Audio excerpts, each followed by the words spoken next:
And then we're moving over to someone who knows the energy sector very, very well. He's worked with this for many years, and it's very interesting to see how his company as well has developed from being an oil and gas company to becoming an energy company.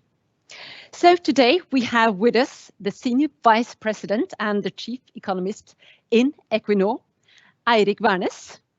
Not very many weeks ago, they launched a report called The Energy Perspective, and that is what he's going to present for us as well today. Some of the few highlights from that report, and hopefully, Eirik, you could talk a bit about how you see your position within the solar market as well. Thank you. Thanks for the introduction, I can tell everyone that is wondering that there is sun in Stavanger today, so I've actually seen the sun this morning, so that made me happy this time of year. I will try and give you some highlights, as you said, from our recently published energy perspectives. I hope everybody can see the slide. And I think one major component in our publication and the new scenario we have this year it fits very well to all the points made by the previous speaker, Bård Vegar Solhjell, on the need to allow for a convergence between both income levels and energy use in the emerging economies to that of the industrial economies in order to have a sustainable development in many dimensions, including addressing climate change, but also energy access and alleviating poverty. And that's what we've done in one of the scenarios that we have this year.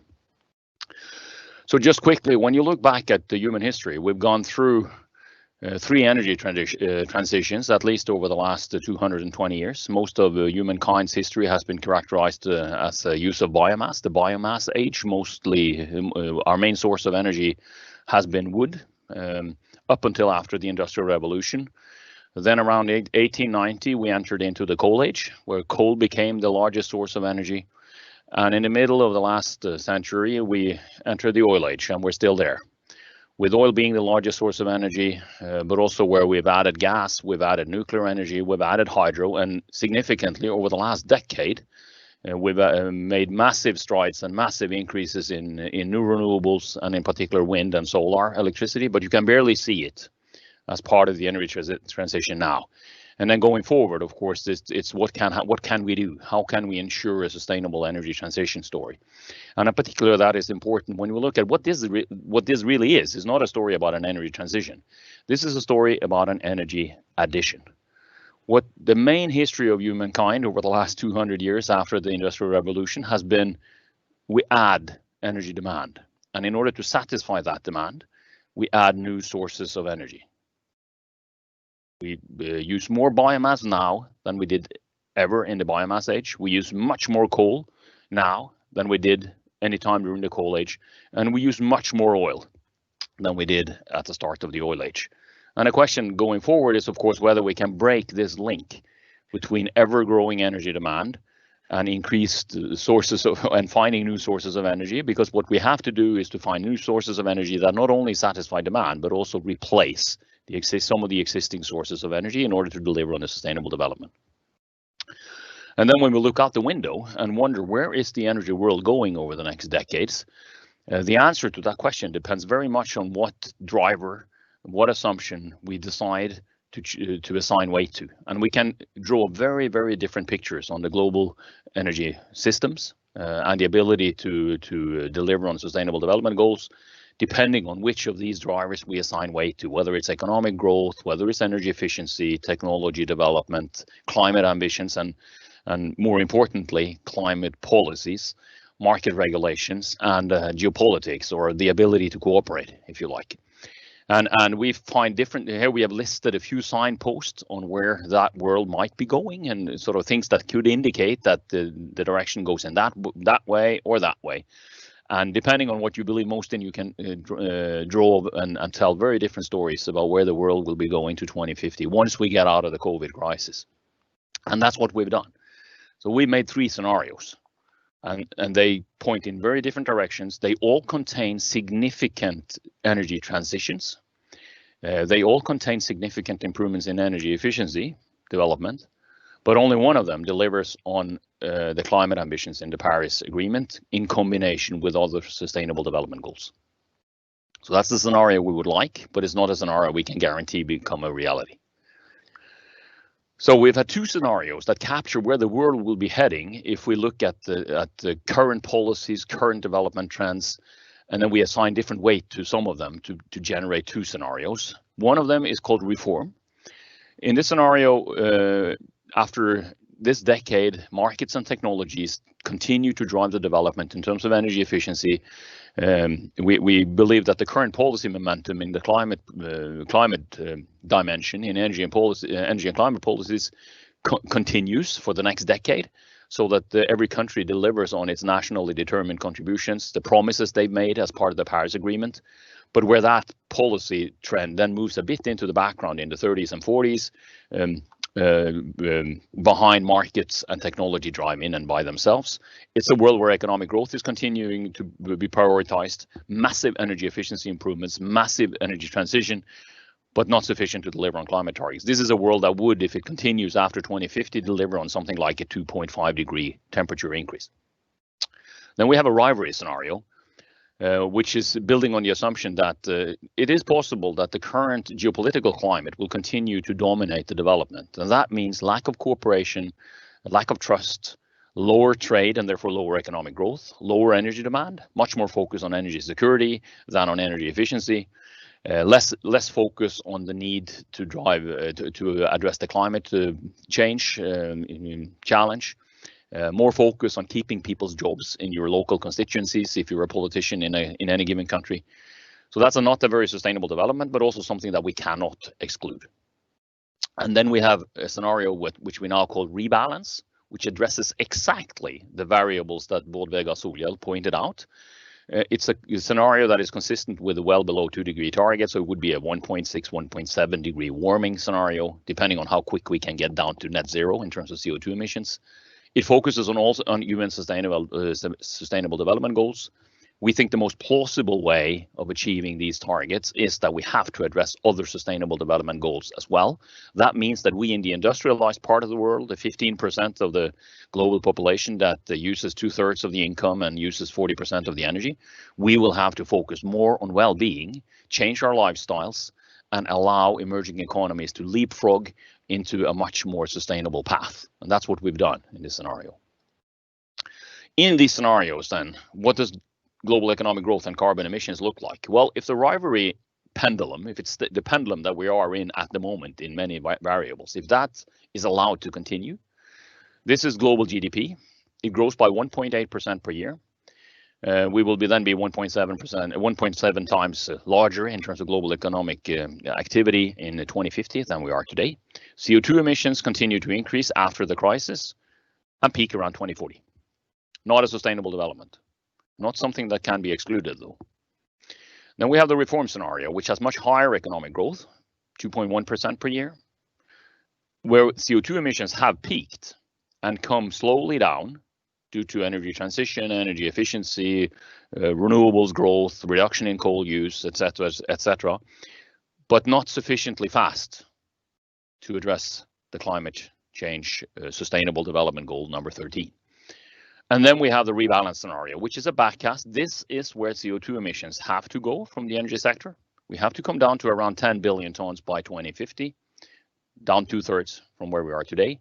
We have 2 billion tons of carbon capture and storage. At the end here, that's 400 of the Northern Lights projects that we're trying to develop in Norway at the moment. We forego a little bit of economic growth in that scenario because we change our lifestyles instead of consuming and focusing on resource intensive consumption, in particular in the rich parts of the world. In terms of energy markets, energy transition, where are these scenarios moving and telling us where we will end? If you look at the left chart here, this is global primary energy demand. In all these scenarios, that grows much less than the global economy. In the rebalance scenario, we're actually able to deliver on the need for energy with maybe 2 billion more people in 2050, with an economy that is twice as large as today, with using 15% less energy. Massive growth in solar and wind in particular in the new renewables segment of this, growth in nuclear, growth in hydro, and a very large reduction in the use of fossil fuels. The other scenarios deliver on energy transition, growth in renewables as well, but do not deliver what they have to.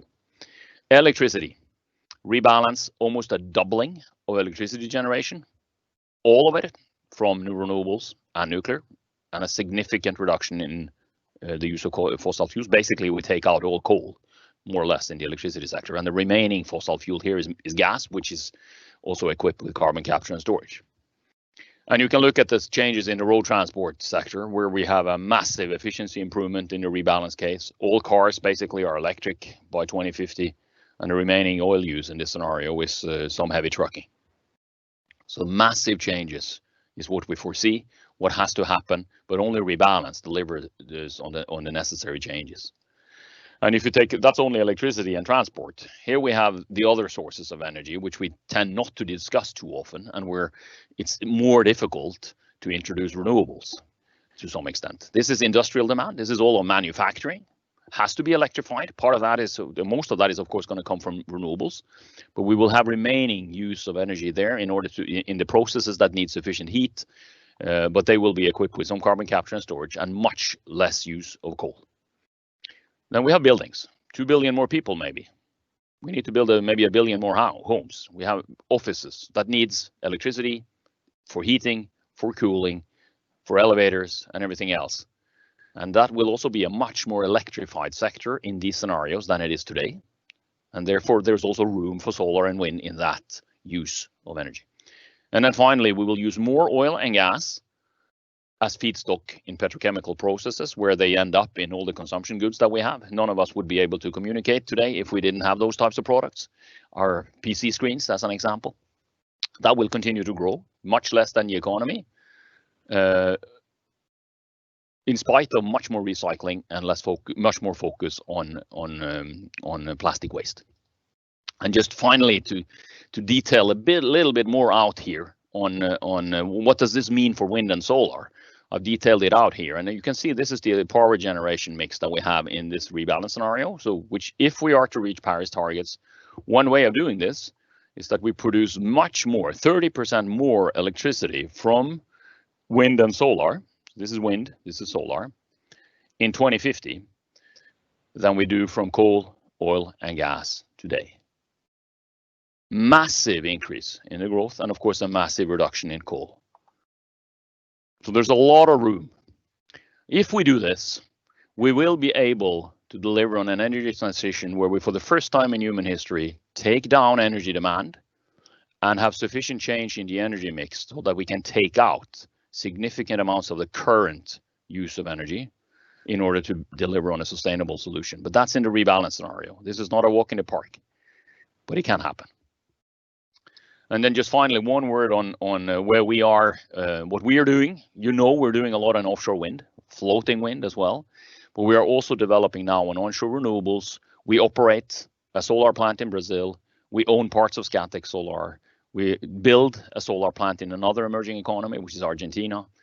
And our ambition is, of course, that this is going to be a complementary part of our offshore wind position and making it possible for us to grow in other parts of the renewable spectrum. Thank you. Very, very interesting. And as you're saying as well, we need a massive change in our energy consumption to be able to reach the Paris Agreement or the SDGs.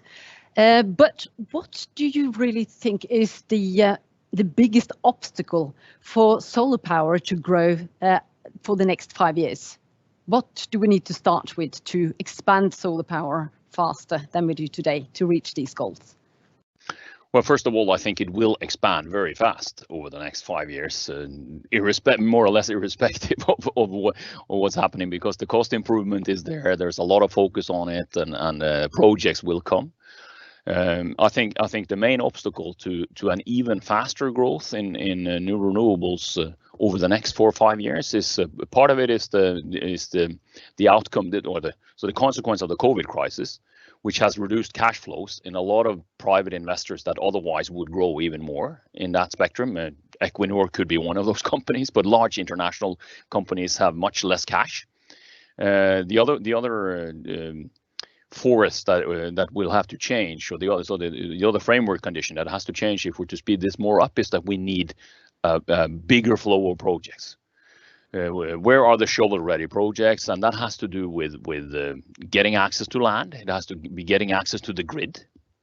In the emerging economies in particular, where they need most of the electricity and where there is most sun. That has to do also with framework conditions around ownership issues, etc., etc. I think it's fair to say, as you said during the previous talk, is that the amount of financial capital that stands ready to go into this is very large. But this is about balancing risk and return, having the necessary real capital ready to go in and invest. And in order to do that, you need to know that you own the land. You need to know what the future of regulatory changes in the electricity market will be.